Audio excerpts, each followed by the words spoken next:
The world looked on with shock and disbelief as news of the disasters in the garment industry of Bangladesh flashed across the airwaves and the internet.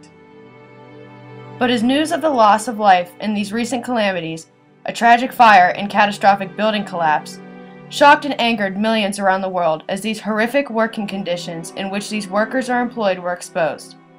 Few people are aware of yet another tragedy, a murder, that took place when one man dared to make a stand against the ruthless owners and managers of these hellish sweatshops. His name was Animal Islam, and he tried valiantly to promote change and improve the wages and the working conditions of the garment workers in this oppressed nation. Tragically, when his body was discovered, it revealed that Islam was tortured and murdered by those who wished to silence his message of change. In his home nation, however, the oppressed rallied around his murder. His martyrdom had since sparked continued calls for reform. Ironically, just over 100 years ago, here, in the United States, the situations of the garment and sweatshop workers were eerily similar. But just as the garment workers in Bangladesh looked to Animal Islam for leadership, American laborers also had those that they could turn to during troublesome times. Among these leaders were heroines of the early American labor movement, such as Mary Harris, better known as Mother Jones, and in the Black Valley of Natrona, Pennsylvania, a steel town just a few miles northeast of Pittsburgh, there was Fanny Sellens.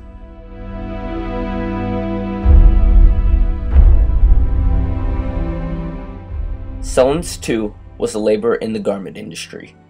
As a widow, trying to support 4 children in the sweatshops of St. Louis and Chicago, she toiled long hours in atrocious working conditions, earning wages well below the poverty line.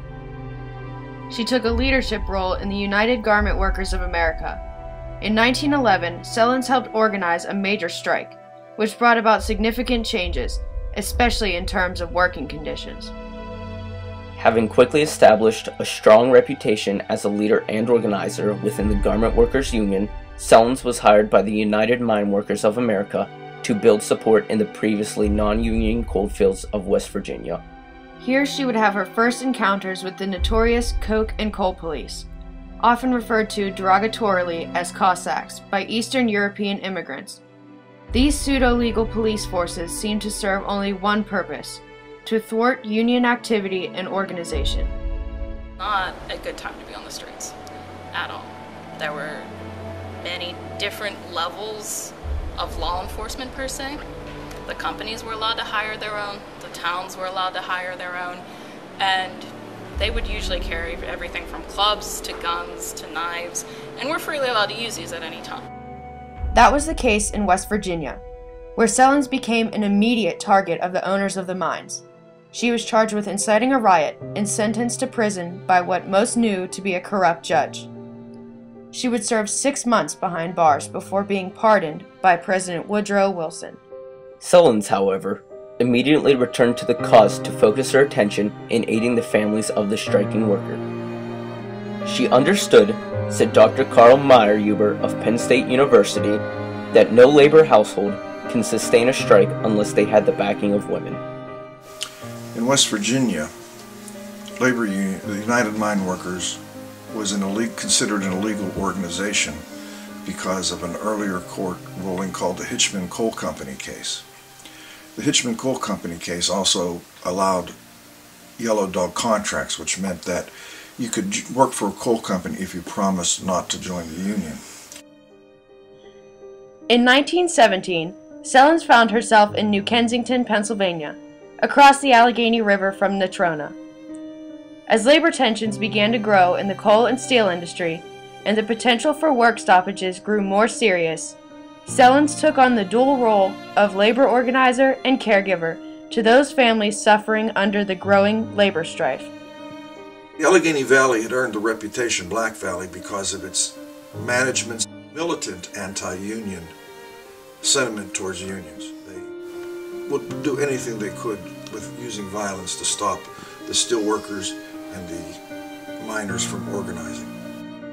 She became both a thorn in the side of Allegheny Valley coal and steel operators and a beacon of hope for the families of the downtrodden workers. Unfortunately, She also became a marked woman when she ignored the coercion and bribes of the steel and coal operators to leave the valley. When the miners of the Allegheny Coal and Coke Company went on strike in the summer of 1919, tensions reached a boiling point. The Cossacks, the brutal coke and coal police, were on high alert for agitators such as Fanny Sellon.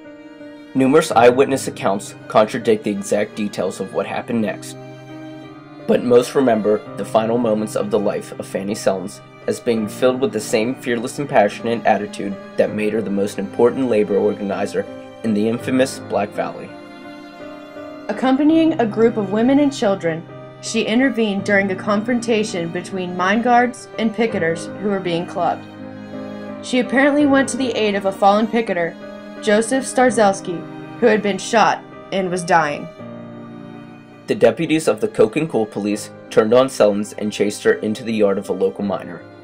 She was clubbed from behind, trying to escape through a backyard gate. Then she was forced down against a large rock and shot ruthlessly in the face. Deputies proceeded to mock her, dancing before a crowd of mining families while wearing her hat and mimicking her and other wounded strikers. Finally, they carelessly threw her body into their vehicle before driving off. This shameful display only added to the terror and shock of this atrocity.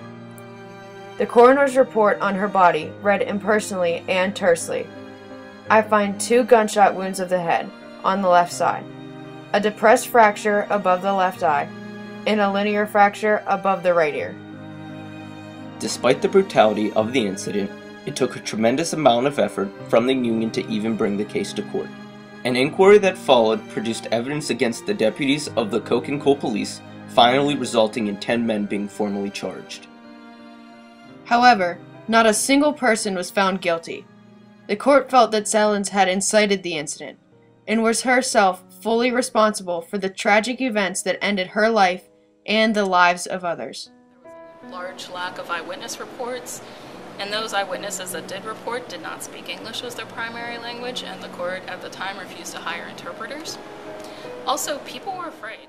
As senseless as the murder of Fanny Sellon still seems, United Steelworkers President Fran Arabia said of her legacy that her death was an inspiration to workers, and her martyrdom became a rallying point to continue their efforts to organize.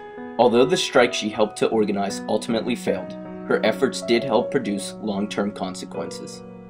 In time, Arabia continued, with continued struggle, the United Mine Workers fought for and earned an 8-hour workday, collective bargaining rights, health benefits, pay raises, and improvements in workplace safety. It can truly be said that Sellon helped spearhead these changes. Her death made her the first labor martyr, one of the few labor martyrs. She worked among the wives and the children of the coal miners and the steel workers. She was almost as if she was a social worker. Her legacy also helped to transform the role of women in the workplace and in leadership roles. Women, at this time in history, were hampered by stereotype and perceived as having second-class status by employers. Prior to the actions of labor leaders, such as Fanny Sellon, women were slow to become actively involved in unions for several reasons. First, many were only regarded as temporary employees and did not consider unionization important. Also, household duties occupied much of their time, and prevailing social restrictions kept women out of the public sphere. Finally, women faced hostility from men who feared they were competing for their jobs. But because of strong female leaders like Sellon, other women were inspired to become more involved in union organization and activism. Sellon's devotion to the workers' cause not only made her an important symbolic figure and martyr, but also an inspiration who is honored annually on the anniversary of her death by union leaders and those who wish to extol her memory. Her legacy ensures that many workers in the United States today have the rights and protection that she helped bring about, but worldwide, many workers are still struggling. We can only hope that the brutal murder of Animal Islam can spark similar change, and his exploits as a leader and his legacy of hope will continue to inspire future leaders and future generations around the world to demand decent working conditions and wages much the same way Fanny Sellens did in the Black Valley of Natrona, Pennsylvania.